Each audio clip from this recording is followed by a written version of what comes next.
एक टीचर का क्लास के अंदर आज पहला दिन था। थोड़ी देर टीचर बच्चों से बातचीत करता रहा। फिर अचानक टीचर ने एक सवाल पूछा और उस सवाल के लिए एक बच्चे को खड़ा किया। जैसे ही ये बच्चा खड़ा हुआ, इस क्लास के सारे बच्चे हंसने लगे, मुस्कुराने लगे। टीचर को अंदाजा हो गया कि ये बच्चा पूरी क्लास का नालायक तरीन बच्चा है। लिहाजा टीचर ने आराम से उस बच्चे को बैठने के लिए कहा। वो बच्चा बैठ गया और टीचर फिर बच्चों के साथ बातचीत में मसरूफ़ हो गया। जब छुट्टी हुई तो इसी टीचर ने उस बच्चे को चुपके से इशारा किया और उसे रुकने का कहा। जब सारे बच्चे जा चुके थे तो टीचर ने उस बच्चे को पास बुलाया और कहा कि आज मैं तुम्हें 3 सवाल लिख कर दे रहा हूँ और आगे उनके जवाब भी लिख कर दे रहा हूँ, और यही 3 सवाल मैं कल तुमसे क्लास में पूछूंगा।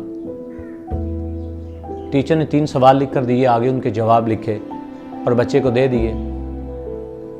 अगले दिन जब टीचर क्लास में आया, बच्चों से थोड़ी बहुत बातचीत करने के बाद टीचर ने सवाल पूछा। ये सवाल पूरी क्लास में किसी को नहीं आता था। सवाल थोड़ा मुश्किल था।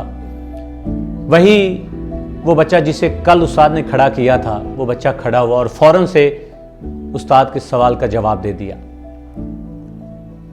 इससे वो टीचर बहुत खुश हुआ और बाकी बच्चे हैरान रह गए कि जिसे हम नालायक तरीन बच्चा समझते हैं, आज उसको इस सवाल का जवाब कैसे आ गया।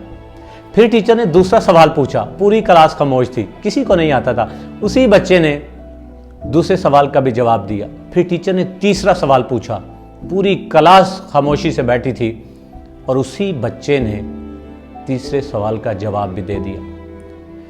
इस तरह इस टीचर ने उस बच्चे के साथ ऐसा रवैया 2 महीने तक अपनाया।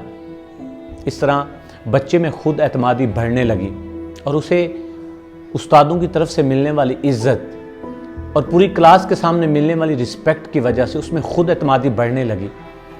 लिहाजा उसने खुद पढ़ना स्टार्ट कर दिया और दिन ब दिन वो काम में बेहतर होता गया।